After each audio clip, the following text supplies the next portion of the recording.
Are you treating your computerized service information like a book? I'm going to show you a new way to look for service information that will make it a lot faster. Next. This video is sponsored by ProDemand from Mitchell 1. Complete OEM and real-world repair information delivered in a single lookup. For more information and a free demonstration, visit mitchell1.com. Back in the day, you had printed service manuals for a vehicle.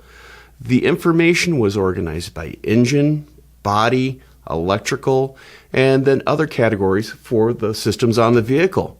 It was easy to look at the top of the page and realize what you were looking at, and in some cases, what section you need to be in. Then you had table of contents. But service information has changed. There's a lot more of it.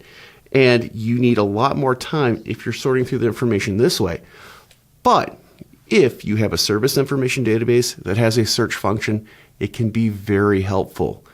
You don't have to put in the name of the part. In some cases, you can put in a code. You could put the system of the problem. You can even put in a symptom that could be caused by the problem that you're looking at.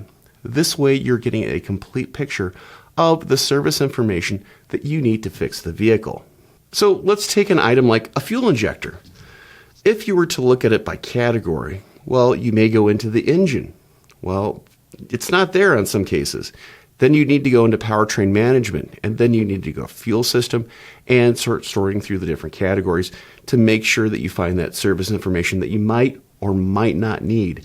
But if you use a search for fuel injector, you're going to get the service information, the procedures, possible monitors and emissions problems, but you're also going to get the TSBs that may apply to that particular component.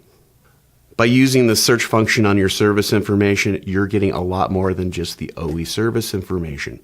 You're getting also community posts that could be posted by technicians that had the same problem.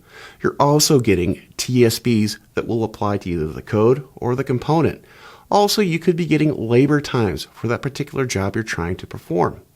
This way, by using the search function, you're getting more than just the OE service information. I'm Andrew Markel. Thank you very much.